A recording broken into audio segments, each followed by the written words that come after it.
You tell me what I just did from this list, okay? The hip. Oh no, I'm sorry, you're slapping. It's a dry wheel. See, first you slap before you finger. You have a dry wheel, I'm just calling it. dry hands, and a wedged pot. And a wedged pot. Nobody wants to sit in with them. What was that? You just slammed it down on the Slammed, okay, number one. Now you're doing the slide. Oh, okay, you do that one.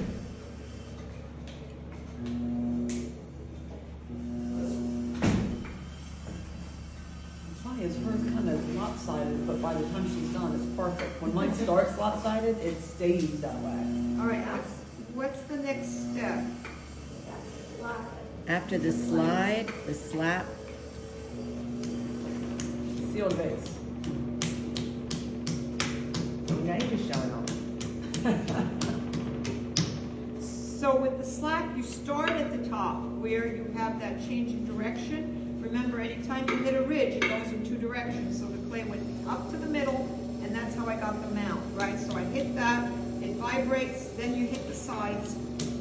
Again, 9 to 3, slapping, and then the very base. So if I skip that step because I just wasn't on my mind, but I'm at this, should I still do that, or am I at a decent step? No, you're just fine. to You're okay. fine now because you got it sealed, Okay. right? Yeah, I forgot the little bead. I'm saying this didn't work out. So what happens is when you slap, it could move. So my idea is that you actually can take this and recheck it. Okay, I want to have that base really on center. And you want it touching your finger all the way around, correct? Correct, that's the point exactly. So that gives me a good sense of what, you know, and it's a close approximation versus exact. So now that I did that, I moved the whole center of gravity, and therefore I'm going to reestablish the gravity. Okay? Now, what's the next step? I've done the slapping. Did the fingering. The fingering. Seal the base. Okay, seal the base. So the fingering is putting the damp sponge in front of your fingertips using the right pointer, right? And so anytime you have to do something with only one hand, the other hand connects with your hand as a centering, self-centering motion. Then the fingering is at 3 o'clock. I take a look at it, I see it, and I see a valley and two ridges, the high ridge and the low ridge, or I call them high points. Now I'm going to take that right pointer and I'm going to go at the low, in the valley, go down on the lower ridge and attach it to the wheel. Now whatever is extra clay, notice that I stay down and try not to move my head. I take my hands off, I raise my head, I stop the wheel. So the wheel keeps moving. The extra clay that was sort of hanging out on the side there, I pulled off with my finger by keeping myself in one place on center. This is analogous to cutting something on center when we did the plates, where you did the tool and you were holding in place. Now you're doing it with your finger in that place. That's to help you really identify that that base is on center, right? And that's what helps keep the rest of the gravity on center. So now is the next step. It's sealed, no shadows at the bottom. So once it's sealed, I lubricate. So I have slip on both hands, and now I do the fingerings. And those are simply, I can go up in a spiral, slower wheel, or I can do individual ones. And I feel where the different bumps are. So when you're slapping, it's even, but if you're still, you can feel the core of the clay. So now what I do is... Is it hard? Is it hard, the clay? You can feel, well, depending on how the consistency of what you wedge. Sometimes it's softer. For plates, I use soft clay. I wedge the center. For vertical bowls, I need that stiffer clay, so it will be harder. So now I actually go ahead and will apply pressure. Here is the right-handed pressure that I showed you before, bracing your elbows, going on top, keeping my fingers, this time starting with the middle pointer and on the top, so to flatten that. Now if I use the two-hand step, what I would do is keep my palm at 6 o'clock. And then imagine you are shooting arrows out of your wrist. Forget the rest of the hand. You're shooting arrows coming out of your wrist through the palm. And so that's where my thumb goes on top, and I can take my right hand and push on my left thumb. But my thumb does not go to 12. It stays from the middle towards 6. You stay on your side, and that is the middle to 6. If you go past, you're going to throw things off, okay? And so therefore you push down. That spreads the clay and gives you a nice flat, even top. But look at the sides. You need to work that. So if you address the diagonal first, you will address the core of the clay mound, right? And therefore, pushing down on the diagonal, you can do this with one hand. If it's slippery, you can hold your sponge. You can put the two connected like this. And now you can see again the ridge got moved in two directions, the middle and towards the bottom. That's what I want. I want all my uneven clay exposed. I don't want it covered up, which is a reason why I don't teach bringing up the clay like this, because everything that's uneven, you're not applying enough pressure to expose the uneven clay. So until you can do that and understand it, then you can apply that. Now I'm going to go lower down here, but it'll scrape. So I don't want to scrape. I'm putting some pressure straight back from me here. All right, I'm keeping my thumb down and I'm pushing straight. What happens to the clay when I'm pushing down below? It bubbles up. Correct. And that's what you want to have happen. You want to grow the clay, because whatever's uneven on the inside of the core is going to come up to the top. And now I can address that with the earlier. But look at the hill down here. All right? How do I get that up without scraping my hand? And this is where you go back to your right hand. You start at the wheel and you stay on the wheel while you're pulling in at 2 o'clock until you see and you raise that uneven clay with a ridge. Now when you address a ridge, it goes in two directions in a recentered way. So I'm going to put that, wet it, push it in, and now my clay is beginning to look more centered. I still have to do something with the top, and so that's where I apply this pressure or this pressure, and do this one more time. This time much less, because my clay is feeling more and more centered. Once I feel it's centered and equally distributed, and it is a feeling. And so I can't teach a feeling. Right. You know, you can only describe it, but you have to feel it. That's the difference. You want to end up with a flat top, pretty much with what you centered with. You want to end up with a flat top and straight sides. You want to cross your thumbs to start and put your hands on the sides. And now you're going to open. When you open, make sure that it's nice and moist. You want to go down. I'm keeping my guide. This is my navigator. This is my pressure. Two different things. Pushing down on my thumb. Right, so as long as I don't take my fingers off, so it's not this. It's just keeping your fingers down. Now I'm going to switch to a turtle. Okay? So in the sense, or a flying bird. But here are the long fingers. Navigator, pressure. With the long fingers. I'm staying with this fingernail in the on the center, but my fingers are primarily in the 3 to 6 o'clock quadrant. So I'm going to bear down, stay over the clay.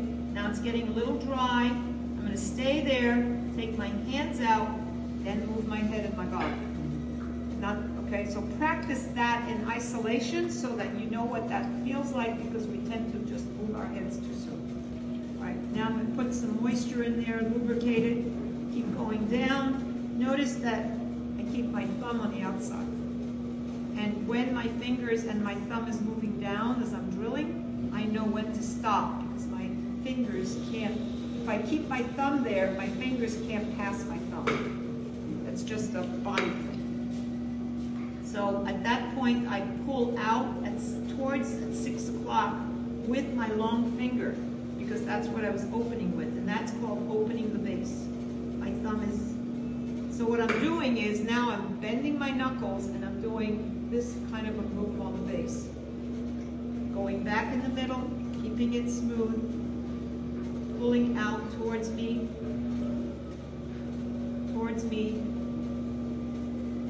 on the base, and I want to watch it that I don't widen too much. And then I'm just going to reaffirm a nice flat base. Use my sponge, use my fingertips, okay? And make sure that I've got a nice wide base on the inside and it's flat. Really try to work on the flat. So what's happening here is that I've pulled it out, I've widened it, and I've widened the rim because of my hands, right? So I have to go to the rim, reposition it in its proper place. So repositioning, I can put my thumb, I use my pointer and my left hand pointer, and I use my what's called a rim stick. So I guide the rim in, thinning it a little bit. So I've got this other bump, and it's a thick clay. I wet it, and then I just put my, create a bridge with your palms, and then push away at 6 o'clock.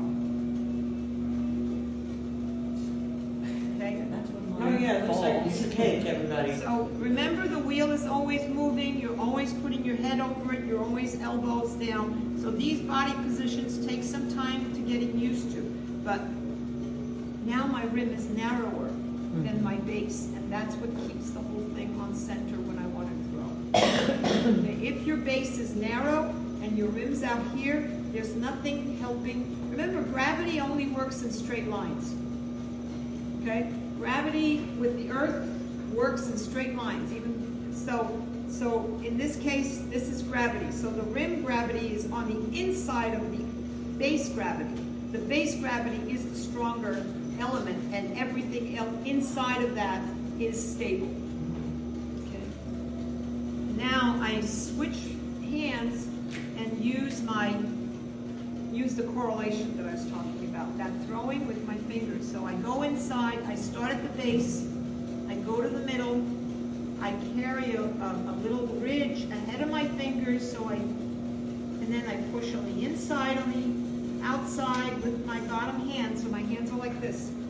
I have a base here, and I'm pushing in here, right? So hold down, push up to your inside hand, pull out, and now creating an inside spiral. Notice this is finishing high and here. Then I do the rim again. Every time you do the wall, you do the rim. Compressing, every time. I'm gonna, one more time. So I go inside to the base, go to the middle with my fingers, bring it out. Now if I had something as tall as Raymond does, I would put my thumb on the inside and lock my shoulder. You would or would not? Would. So you use your whole fist, basically. So you basically put your thumb, in other words, you can't put your hand on the outside and the inside, right? So what you do is you lock your shoulder, you put your hands inside, and you sometimes take your elbow and put it over the whole center, and to keep that from. So those are for the taller pieces when you can't reach. Okay, so again, I'm said going to... something that you screwed that one on, man. What? Throw your whole hand in there, she said. When you're trying to throw something tall, your elbow is over the center. Right. Okay? You lock your shoulder up against your neck to keep yourself on center as you're going up. Okay? So that's the way to help you keep your thing. So again, I narrow my rim.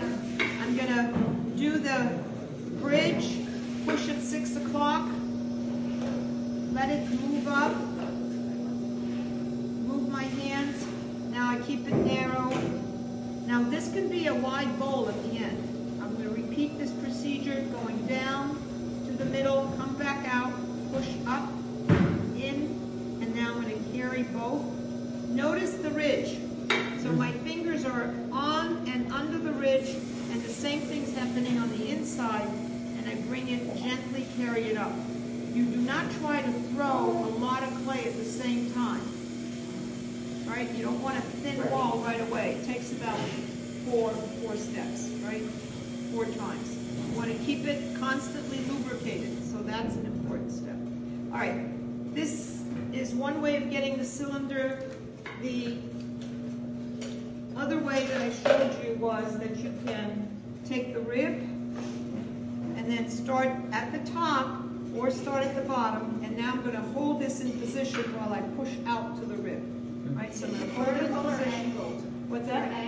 I'm starting it like that. So you never present it like this. You're starting it like this and holding for shaping. You're going to hold it at 45 degrees. So this ridge applies. And so I'm going to hold it, and I'm going to push against the rib and move up with the rib and the tool. Okay, I've collected all this slip. That's why you kind of slowly turn it. You don't want to slip to stick, right? So now I've got the cylinder, and now I've got this tool that I forgot what it's called. Wow. It's like a torture device. It turns, all right, but I'm going to demonstrate. So I like my rims not to be flat. I like the shadow from here to here at a diagonal sort of invites me to go inside. So this tool turns, it should be dry. I'm going to hold it against the clay, medium. Oh my God. It's amazing how easy she makes it look, right? All right, so I'm getting, so, you know, it's the pressure, how deep your jagged things are. So that's just for decoration? Yes. Okay. Would you have to trim that off? Because it looks like there might be some sharp edges? Sharp Yeah, edges? that would, Okay. I'd run a sponge when it's leather hard. Oh, gotcha. Okay, but I'm not done yet. Yes. So now, partially for this is because of shaping. So now remember, for shaping, your hands are split. So you put your right hand up at the top of the rim to kind of hold that on center, and the fingertips of your left hand can start at the top, right below, and then push out gently, and your wheel is not super fast. So you're going out very gently, pushing out, and notice I'm holding my thumb and kind of steadying myself. So anytime you can connect one side of your body with the other, it helps to center your mind. So I'm going to keep moving out as I move down slowly, and I'm watching what's happening. And I notice that I've got a little hill here, and I remember telling Janice, I think, that it's nice to have this undercut that supports the wall. So since I'm going out and bubbling it, I really want that angle to be going inward rather than out. And I scrape my clay on the bottom. So this angle now is like this, and it's supporting everything on the inside. When I had that little tiny hill, it's like this, it's only supporting a triangle on the inside, and everything else is off center. So that's an important step. All right, going back to shaping. I'm going to go back, hold this. Now notice I broke the skin of the clay, so now I'm at the bottom with my fingers here, right? And so I'm going to push out, start at the bottom, base, and I'm going to gently push out and stretch the clay. Now, really it's about, I'm beginning to feel the ridges that I made in the wall of the clay.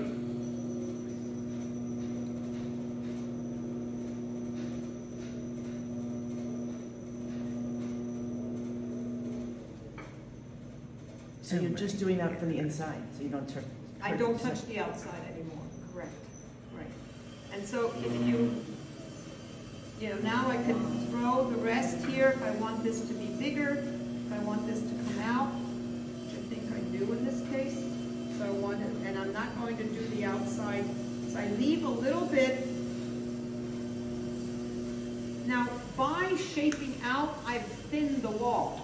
So I started with a thick wall, but because I shaped it out, so the extra clay that I left here is enough to pull that out too, and I can put it out at the last at the last minute, so it kept my pot on center the entire time. Right now, all I'm doing is collecting any slip that's at the bottom. Right, if I had a little chamois, I would notice I've got this double rim, so I have a nice shadow in there to finish that up, and that's it. I'm going to cut this off. And one last step for cutting something off that is wide is that I put a piece of newspaper over the top. So here, you take a little piece of newspaper, put it on the top. That's going to attach itself to the rim. Okay? I missed something, holy crap. Okay? Sorry, but wow. So what you're doing is, by putting this on top, you are holding the wire. I put the water where it's like 14 steps over there. You're taking the water from 12 to 6 and cutting under and looking for it to slide a little bit. So nice and loose. You want to notice I'm cleaning the wire every time I pull through. Now it's moving, so I've got most of the water. And try to use more water than slip because the water is a little different colloidal. So now I can take it off and put it on the board. And what this does is going to keep my rim on center. With the tool. With that brushy tool? Yeah. Yeah. You mean you didn't see me do that? I missed that part. I went from beautiful pot to wow. That's when everybody said, ooh. What the hell So happened? move it towards the water. When you're I moving your fingers, move it at the very base because the base isn't going to work. Don't use it by the wall, right? So just move the base into your hand, slide it, and then set it down, right? Now, when you set it down, this even if it warps, right, and the paper will bend, it will go back to its original shape when it pops back because it's stuck. Oh, it's stuck, So, okay. see? Oh, So that and makes then sense. you peel it off.